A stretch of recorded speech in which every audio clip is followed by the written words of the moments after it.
Hello friend, आइए आज एक नए टॉपिक पे चर्चा करते हैं। आज का हमारा जो टॉपिक है वो दक्षिण भारत से संबंधित है। दक्षिण भारत का पल्लव वंश है आज का हमारा टॉपिक।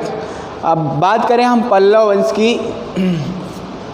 वंश की बात करें तो पल्लव वंश के बारे में वेनसांग ने बताया कि ये जो पल्लव वंश है ये दक्षिण भारत में लगभग 6 मील की परिधि में फैला हुआ था 6 मील की परिधि में फैला हुआ था। और पल्लव वंश का जो संस्थापक शासक होता है जिसने पल्लव वंश की स्थापना करी वो उसका नाम होता है सिन्ह विष्णु। इस वंश का जो है वो संस्थापक शासक होता है सिन्ह विष्णु, जिसकी जो इसकी एक उपाधि मिलती है अवनी सिंह। ये बड़ा इम्पोर्टेंट प्रश्न है, कई बार एग्ज़ाम में आ चुका है, पूछा भी जाता है कि अवनी सिंह किसकी उपाधि थी। अगर इस तरीके से प्रश्न किया जाता है तो इसका सही आंसर हो जाएगा सिन्ह विष्णु, इसी की ये उपाधि थी। सिन्ह विष्णु इस वंश का पहला आयोजित शक्तिशाली शासक होता है, जो चूँकि पल्लव इससे पहले सातवाहनों के आयोजित सामंत के रूप में शासन किया करते थे। तो यहाँ से भी एक बड़ा अच्छा क्वेश्चन बन सकता है कि पल्लव किसके सामंत थे। अगर ऐसा पूछा जाता है तो पल्लव सामंत किसके थे? सातवाहनों के। ये सातवाहनों के आयोजित सामंत के रूप में इन्होंने अपना शासन करना स्टार्ट किया। उसके बाद जो है इनको स्वतंत्र स्थिति में किसने लाया? तो अवनी सिंह या सिन्ह विष्णु इस वंश का पहला आयोजित स्वतंत्र शासक और एक शक्तिशाली शासक होता है जिसने पल्लव वंश की स्थापना ही नहीं की बल्कि पल्लव वंश को एज एक शक्तिशाली वंश के रूप में स्थापित करने में इसने महती भूमिका अदा की। इसने मामल्लपुर में आदिवराह मंदिर का निर्माण कराया था। अगर ये पूछा जाए कि आदिवराह का मंदिर किसने बनवाया था? आदिवराह भगवान विष्णु से संबंधित है, चूँकि भगवान विष्णु के 10 अवतारों का उल्लेख मिलता है और मत्स्य पुराण में भगवान विष्णु के 10 अवतार जो सर्वाधिक मान्य अवतार हैं उनका उल्लेख कहाँ मिलता है? तो मत्स्य पुराण में मत्स्य अवतार, इनका जो 10 अवतार है वो पहला मत्स्य अवतार, कुर्म अवतार, वराह अवतार, नृसिंह अवतार, वामन अवतार, परशुराम अवतार, राम अवतार, बुद्ध कृष्ण अवतार या बलराम अवतार और बुद्ध अवतार। उसके बाद जो आखिरी अवतार है वो कल्कि अवतार जिसका अवतरित होना अभी बाकी है। इस तरीके से 10 अवतार हैं जिसमें वराह अवतार भी भगवान विष्णु का एक फेमस अवतार था, जिसमें भगवान ने वराह का रूप धारण करके हिरण्यकश्यप का भाई हिरण्याक्ष होता है उसका वध किया था। तो आदिवराह की उपाधि किसने धारण करी थी? किस पल्लव शासक ने आदिवराह की उपाधि धारण की? ऐसा अगर क्वेश्चन बनाया जाता है तो उसका सही आंसर हो जाएगा सिन्ह विष्णु। इसी ने आदिवराह नहीं, आदिवराह मंदिर का निर्माण कराया था। ठीक है, आदिवराह मंदिर का निर्माण कहाँ करवाया था? तो मामल्लपुर में इसने आदिवराह के मंदिर का निर्माण करवाया था।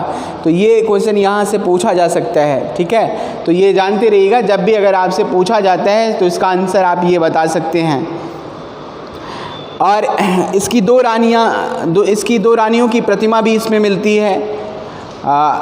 मामल्लपुरम में इसकी 2 रानियों की प्रतिमा भी बनाई गई थी। अगर कभी पूछा जाए तो आप बता सकते हैं। और इसी के दरबार में, सिन्ह विष्णु के दरबार में भारवी निवास करता था। भारवी जिसने किरातार्जुनीयम नामक ग्रंथ की रचना की थी। किरातार्जुनीयम, ठीक है, अगर ये पूछा जाए किरातार्जुनीयम नामक ग्रंथ की रचना किसने की थी? तो भारवी ने। ठीक है, और ये किसका दरबारी कवि था? एज किसके दरबार से संबंधित था? तो वो सिन्ह विष्णु के दरबार से ही संबंधित था। सिन्ह विष्णु के बाद इस वंश का जो पहला एक शक्तिशाली राजा होता है जिसका नाम होता है महेंद्र वर्मन। इस वंश का पहला सिन्ह विष्णु के बाद शक्तिशाली शासक होता है जिसका टाइम लगभग होता है 600 से लेकर 630 तक इसका टाइम होता है। जहाँ तक महेंद्र वर्मन की बात है तो महेंद्र वर्मन का जो समकालीन शासक होता है वो होता है हर्ष। उत्तर भारत का राजा होता है हर्ष, जिसने एक विशाल भूभाग पर उत्तर भारत का यूँ कहे तो सार्वभौम शासक हर्ष इसका समकालीन था। और इसी के समय में दक्षिण भारत का एक शासक चालुक्य वंशी राजा होता है पुलकेशिन द्वितीय। वातापी का चालुक्य वंशी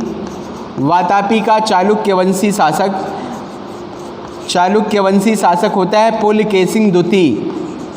पुलकेशिन द्वितीय इसका समकालीन होता है। और यहीं से जो है पल्लव और चालुक्य संघर्ष का सूत्रपात हो जाता है। यूँ कहें तो पल्लव और चालुक्य संघर्ष का प्रारंभ किसके समय में हुआ? तो पल्लव और चालुक्य संघर्ष का जो प्रारंभ होता है वो महेंद्र वर्मन प्रथम के समय में ही होता है।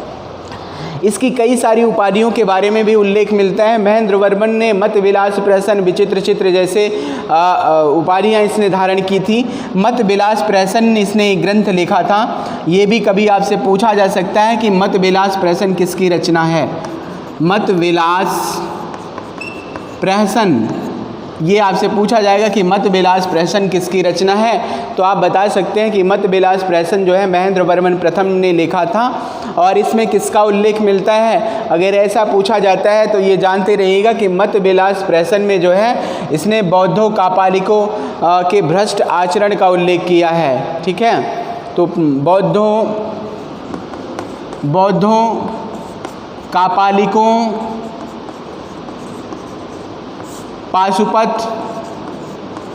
पाशुपत के भ्रष्ट आचरण का उल्लेख किस में मिलता है? अगर इस तरीके से क्वेश्चन बनाया जाता है तो इसका आंसर हो जाएगा मत विलास प्रहसन। ठीक है, तो इस तरीके से पूछा जा सकता है। जहाँ तक पल्लव चालुक्य संघर्ष की बात है तो महेंद्र वर्मन प्रथम के समय में ही चालुक्य वंशी शासक पुलकेशिन द्वितीय ने ही इसकी राजधानी कांची पर उसने आक्रमण किया। कांची, अब यहाँ से भी एक बड़ा अच्छा प्रश्न बन सकता है कि पल्लव राजवंश की राजधानी कहाँ थी, तो इसकी राजधानी होती है कांची। ठीक है, याद रखिएगा, पल्लव राजवंश की राजधानी से संस्थापक से यहाँ से क्वेश्चन 100% बनता है। ठीक है, और डीएलएड में थोड़ा सा इसमें जो क्वेश्चन बनाने का तरीका है वो 1 लाइनर क्वेश्चन बनाएगा। एक लाइन में क्वेश्चन पूछा जाएगा, तो अगर ये 1 लाइनर क्वेश्चन बनेगा तो इस तरीके से क्वेश्चन बन सकते हैं। ठीक है, तो इसकी राजधानी कांची पर किसने आक्रमण किया? पुलकेशिन द्वितीय वातापी का चालुक्य वंशी राजा, इसने कांची पर जब आक्रमण किया तो महेंद्र वर्मन प्रथम ने कांची को तो किसी तरीके से बचा लिया, लेकिन इस युद्ध में इसकी पराजय हो जाती है। पुलकेशिन द्वितीय इसको पराजित कर देता है, लेकिन ये किसी तरीके से अपनी राजधानी कांची को बचा पाया। ठीक है, और उसके जाने के बाद ये वापस चला जाता है। वापस जाने के बाद पुनः इसने जो है अपनी कांची को सजाया और कांची पर पुनः फिर से ये शासन कर रहा था। और इसने लगभग 600 से लेकर 630 ईस्वी तक शासन किया है। जब कभी अगर टाइम तो फ़िलहाल नहीं पूछता, लेकिन अगर टाइम पूछता है तो आप बता सकते हैं कि इसने लगभग 600 से लेकर 630 तक शासन किया। जहाँ तक इसके धर्म की बात है, ये किस धर्म को मानता था? तो महेंद्र वर्मन प्रथम जैन धर्म को मानता था। पहले ये जैन मतानुयायी हुआ करता था, जैन मतावलंबी। पहले ये जैन मतावलंबी था, लेकिन बाद में शैव आचार्य अप्पर के प्रभाव से ये भी पूछा जाएगा। शैव आचार्य, ठीक है, शैव आचार्य अप्पर के प्रभाव से ये पूरी तरह से शैव धर्म स्वीकार कर लेता है।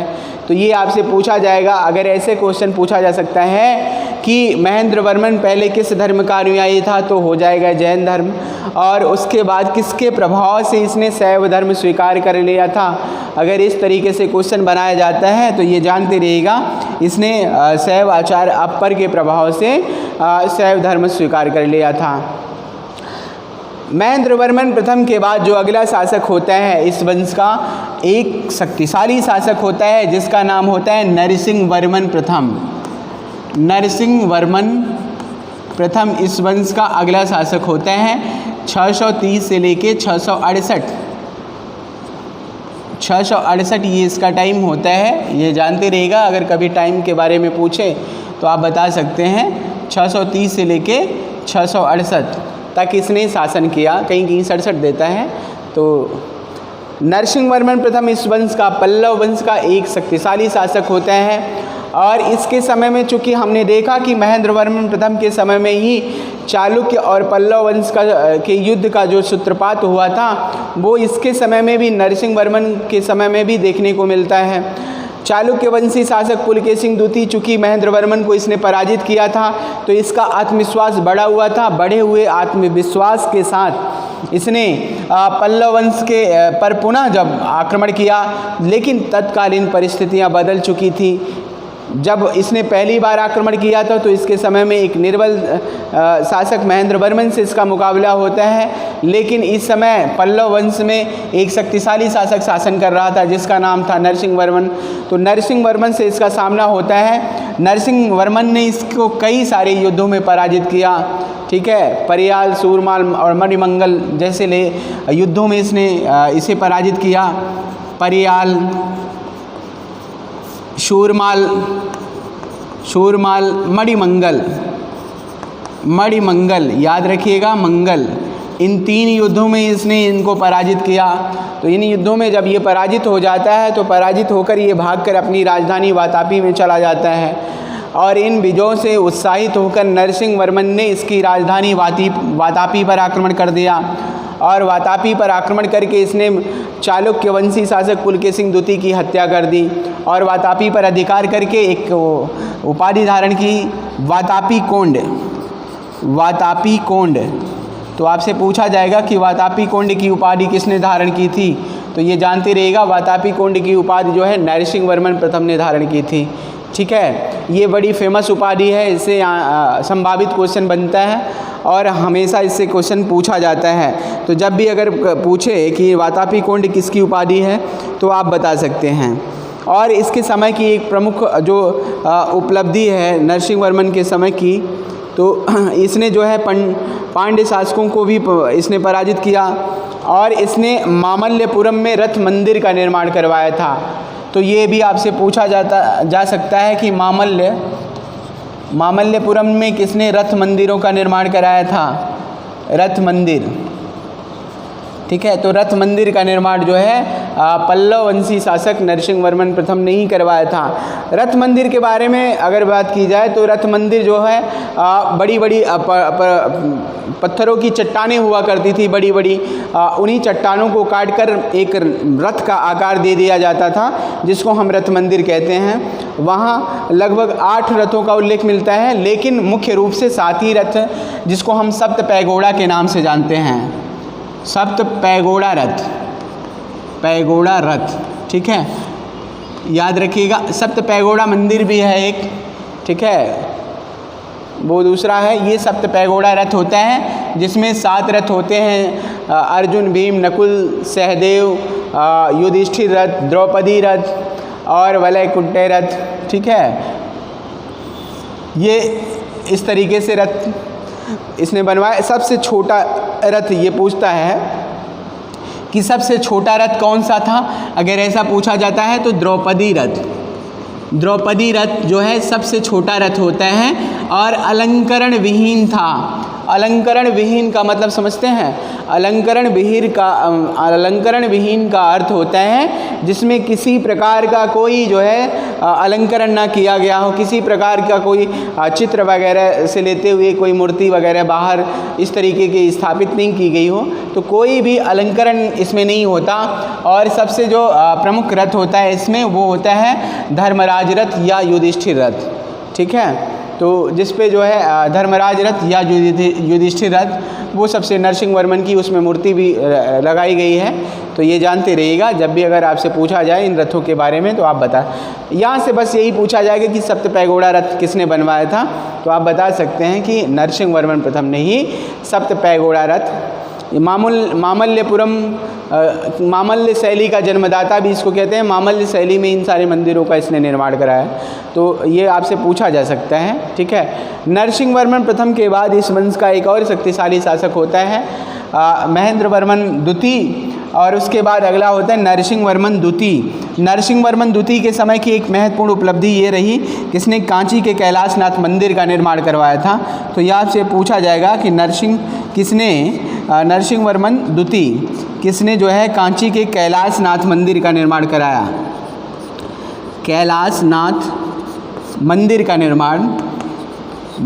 निर्माण किसने कराया, अगर आपसे पूछा जाए तो ये जानते रहिएगा कि कांची के कैलाश, चूँकि कैलाशनाथ मंदिर का निर्माण दो कैलाशनाथ मंदिर हैं, एक तो कांची का कैलाशनाथ मंदिर है और दूसरा एलोरा का कैलाशनाथ मंदिर है। याद रखिएगा, एक है एलोरा में एलोरा ये राष्ट्रकूटों ने बनवाया है, कैलाशनाथ मंदिर है। तो ये कृष्ण प्रथम, ये राष्ट्रकूट वंशी शासक कृष्ण प्रथम ने इस मंदिर एलोरा के कैलाशनाथ मंदिर का निर्माण राष्ट्रकूट वंशी शासक कृष्ण प्रथम ने करवाया है। और कांची के कैलाशनाथ मंदिर का निर्माण किसने करवाया है? नरसिंह वर्मन द्वितीय ने।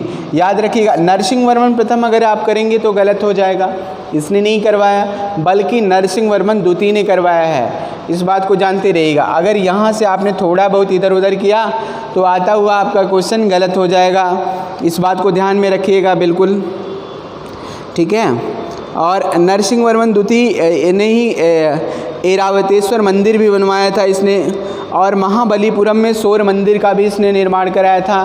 तो ये अगर आपसे पूछा जाए किसने महाबलीपुरम में सौर मंदिर का निर्माण करवाया, तो आप बता सकते हैं कि नरसिंह वर्मन द्वितीय ने ही सौर मंदिर, कहाँ है? तो महाबलीपुरम में है सौर मंदिर, ठीक है। तो इसका निर्माण किसने करवाया? तो इसका भी निर्माण नरसिंह वर्मन द्वितीय ने ही करवाया था। तो इस तरीके से देखा जाए कि पल्लव शासकों का जितना राजनीतिक इतिहास में उल्लेख नहीं मिलता, तो उससे ज़्यादा तो जो है इनके स्थापत्य कला के बारे में हमको उल्लेख मिलता है। वो चाहे मामल्य शैली हो, चाहे महेंद्र वर्मन शैली हो, चाहे परमेश्वर वर्मन शैली हो, चाहे नंदी वर्मन शैली हो, कई सारी शैलियों का विकास इसी समय में होता है। तो ये अपनी स्थापत्य कला से के लिए ज़्यादा ही फेमस होते हैं, और राजनीतिक इतिहास में भी इनका विशेष योगदान रहा। चाहे वो चालुक्यों के साथ संघर्ष हो, चाहे पल्लवों के साथ, चाहे चोलों के साथ संघर्ष हो, तो इनका चोलों के साथ भी संघर्ष हुआ, केरल के शासक के साथ इनका संघर्ष हुआ, और चालुक्यों के साथ संघर्ष हुआ, पांड्यों के साथ भी इनका संघर्ष हुआ है। तो कभी भी अगर ऐसा पूछा जाता है तो आप बता सकते हैं इनके बारे में, ठीक है। और इसके बाद नंदी वर्मन इस वंश का एक शक्तिशाली शासक होता है, और इसका लगातार राष्ट्रकूटों से संघर्ष चलता है। दंती दुर्ग राष्ट्रकूट वंश का शासक होता है, इसने कांची पर आक्रमण कर दिया, और अपनी पुत्री रेवा का विवाह इसने नंदी वर्मन के साथ किया था। तो जब भी पूछे कि किसने अपनी पुत्री रेवा का विवाह नंदी वर्मन के साथ किया था, नंदी वर्मन, ठीक है, नंदी वर्मन। तो दंती दुर्ग होता है राष्ट्रकूट वंशी शासक, दंती दुर्ग, इसी ने जो है अपनी पुत्री रेवा का विवाह, इसने अपनी पुत्री रेवा का विवाह जो है नंदी वर्मन द्वितीय के साथ कर दिया, और उससे वैवाहिक संबंध होने के कारण इसने पांड्यों के खिलाफ हुए युद्ध में इसका सपोर्ट किया था, ठीक है। तो ये जानते रहिएगा जब भी अगर पूछा जाए। इस वंश का जो ये कहें कि पल्लव वंश का जो आखिरी शासक होता है इस वंश का, वो होता है पल्लव वंश का जो है इस तरीके से ये कहें कि धीरे धीरे जो है इनकी सत्ता कमज़ोर हो जाती है, और उसके बाद पल्लव वंश का अपराजित इस वंश का आखिरी शासक होता है, और उसके बाद इस वंश का अंत हो जाता है।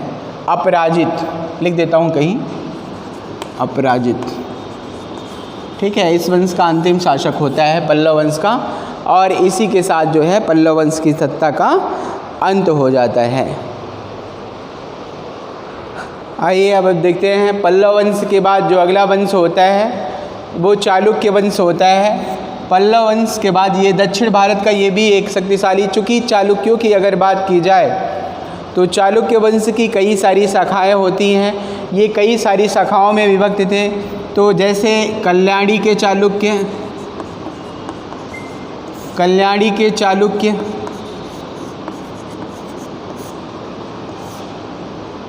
गुजरात के चालुक्य,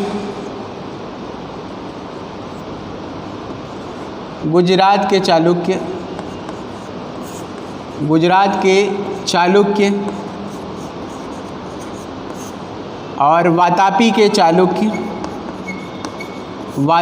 चालुक्य, और वेंगी के चालुक्य, है ना। देखिए इनकी कई सारी शाखाएं होती हैं, और ये कई शाखाओं में विभाजित थे। कल्याणी में जो शासन करते थे उनको कल्याणी के चालुक्य कहा गया, जो गुजरात में चालुक्य शासन करते थे उनको गुजरात के चालुक्य, और जो वातापी में शासन करते थे उनको वातापी के चालुक्य, और जो बेंगी में शासन किया करते थे उनको बेंगी के चालुक्य के नाम से संबोधित किया जाता था। इनमें हम जिसका अध्ययन करने जा रहे हैं वो है वातापी के चालुक्य। वातापी के चालुक्यों का हम अध्ययन करने जा रहे हैं। जहाँ तक वातापी के चालुक्य राजवंश की स्थापना है तो इनका क्षेत्र जो होता है वो कर्नाटक होता है। कर्नाटक में ये शासन करते थे। कर्नाटक में ये लोग शासन करते थे और इनकी जो राजधानी थी वातापी थी।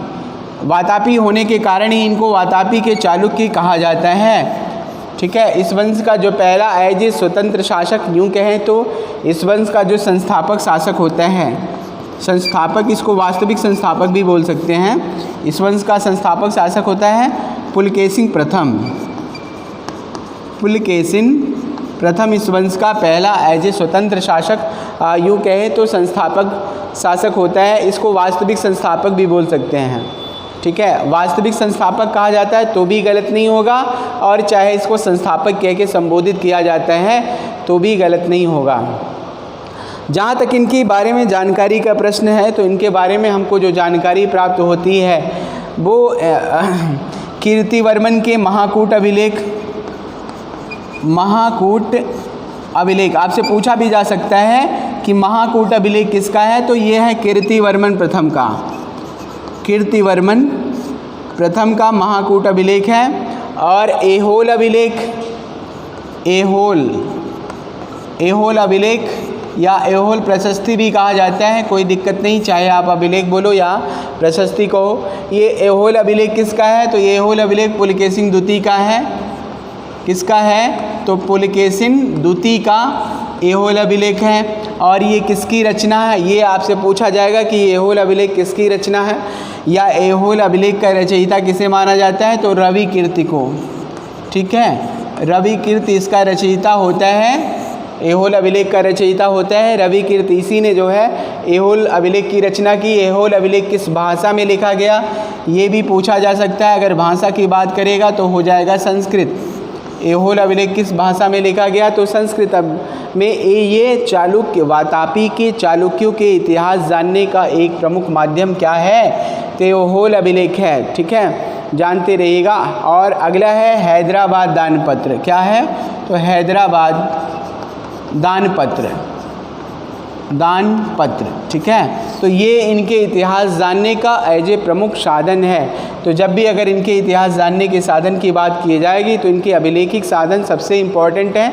और किसी भी राजवंश के इतिहास जानने का सबसे प्रमुख जो साधन ये कहें एथेंटिक साधन होता है वो उनके अभिलेख ही होते हैं। ठीक है। तो इस तरीके से इनके इतिहास जानने के ये साधन थे। और चालुक्य वंश का जो पहला शासक होता है पुलकेशिन प्रथम। पुलकेशिन प्रथम इस वंश का पहला वास्तविक ही नहीं एक शक्तिशाली शासक होता है। और इसने इनको एज ए स्वतंत्र स्थिति में लाया। इसने कई सारी उपाधियां धारण की, सत्याश्रय, रणविक्रम और श्री वल्लभ। तो ये आपसे पूछा जाएगा किसने कौन सी उपाधियां धारण की, तो सत्याश्रय, पृथ्वी वल्लभ,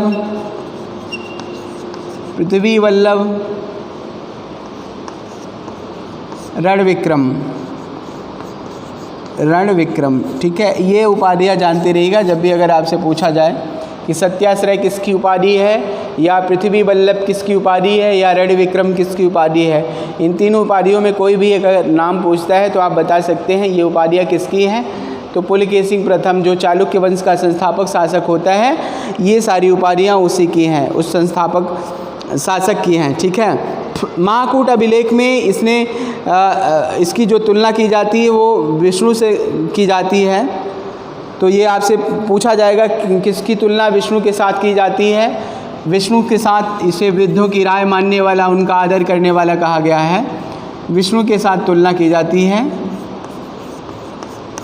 महाकूट अभिलेख में। किस में की जाती है, तो महाकूट अभिलेख में।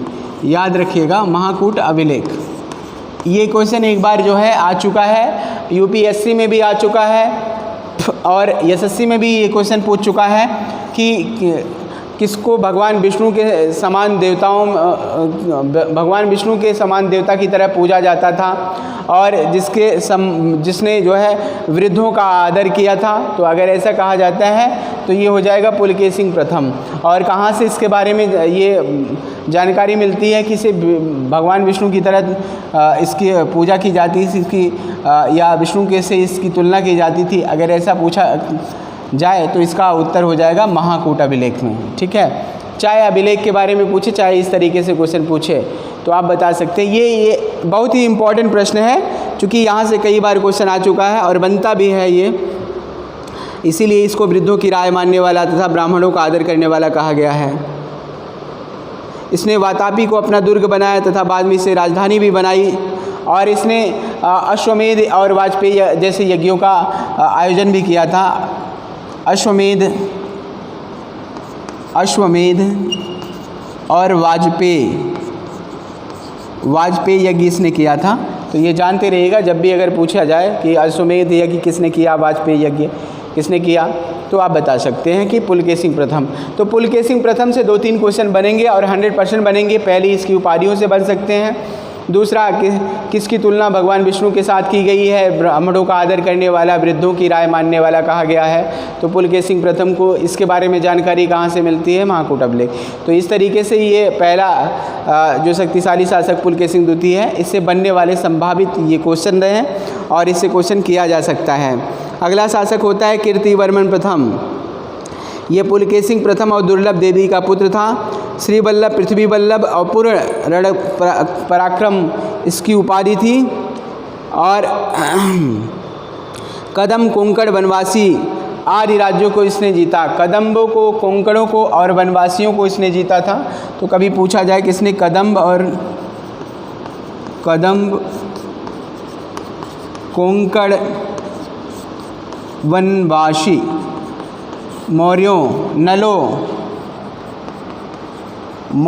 नलों आदि की विजय इसने की थी। ठीक है, आदि की विजय इसने की थी कीर्तिवर्मन प्रथम ने। किसने किया था, तो जानते रहिएगा कीर्तिवर्मन प्रथम ने। ठीक है, कीर्तिवर्मन प्रथम ये एक शक्तिशाली राजा होता है, इसीलिए इसके बारे में ये कहा जाता है इसने इन सारे शासकों को पराजित किया था।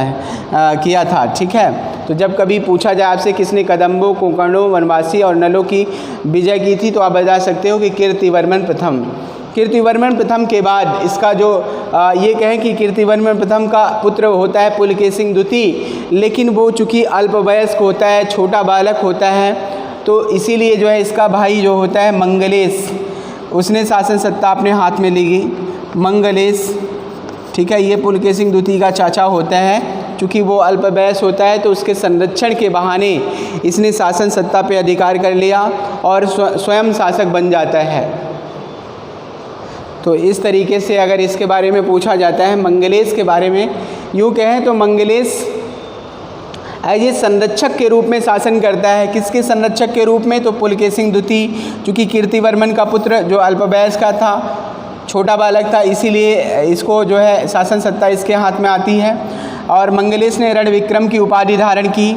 और ये कहा जाता है कदम्बों का पूरी तरह से उन्मूलन किसने किया, अगर ये कहा जाए तो ये जानते रहिएगा कि कदम्बों का पूरी तरह से उन्मूलन जो है मंगलेश ने ही किया था। और मंगलेश वातापी का एक क्वेश्चन बड़ा अच्छा है, ये भी कभी कभी पूछा जाता है, इसको जान लीजिएगा। अगर ये कहें वातापी का प्रथम निर्माता किसे कहा जाता है, प्रथम निर्माता, तो वातापी का प्रथम निर्माता जो है कीर्तिवर्मन प्रथम को ही कहा जाता है। बड़ा अच्छा क्वेश्चन है, कभी भी पूछा जा सकता है, आ सकता है। तो ये जानते रहिएगा, जब भी अगर कहे कि वातापी का प्रथम निर्माता किसे कहा जाता है, तो कीर्तिवर्मन प्रथम। ठीक है, तो मंगलेश चूँकि इसने कदम्बों को पूरी तरह से इनको समाप्त किया और कदम्बों के ऊपर इसने अधिकार कर लिया मंगलेश ने। और ये भगवान विष्णु को मानता था, विष्णु की आराधना किया करता था और विष्णु के सम्मान में ही इसने परम भागवत की उपाधि धारण की थी। परम भागवत, अगर ये कहा जाए कि किसने परम भागवत की उपाधि धारण की थी, तो आप बता सकते हो कि मंगलेश ने ही परम भागवत की उपाधि धारण की। और मंगलेश अपने पुत्र मोह में ये फंस जाता है और ये शासन सत्ता जो है बाद में जब पुलकेशिन द्वितीय वयस्क हो जाता है, तो इसके वयस्क होने के बाद भी ये शासन सत्ता पुलकेशिन द्वितीय को नहीं देना चाहता। और इसी बात को लेकर इससे पुलकेशिन द्वितीय के साथ इसका विवाद हो जाता है। और पुलकेशिन द्वितीय जो है यहाँ से ये इस वातापी की राजधानी से दूर चला जाता है और दूर जाने के बाद उसने एक सेना का संगठन किया और उसके बाद मंगलेश और इसके बीच में युद्ध होता है। और जब दोनों के बीच में युद्ध, उत्तराधिकार का युद्ध होता है, इस युद्ध में मंगलेश पराजित हो जाता है। मंगलेश को पराजित करके पुलकेशिन द्वितीय ने चालुक्य वंश की सत्ता पर जो है अधिकार कर लिया। अब इसके बाद जो है आगे पढ़ेंगे चालुक्य वंश का अगला शासक पुलकेशिन द्वितीय के बारे में, जो चालुक्य वंश का एज ए सबसे शक्तिशाली, यूँ कहें कि सबसे महान शासक जो होता है वो पुलकेशिन द्वितीय होता है।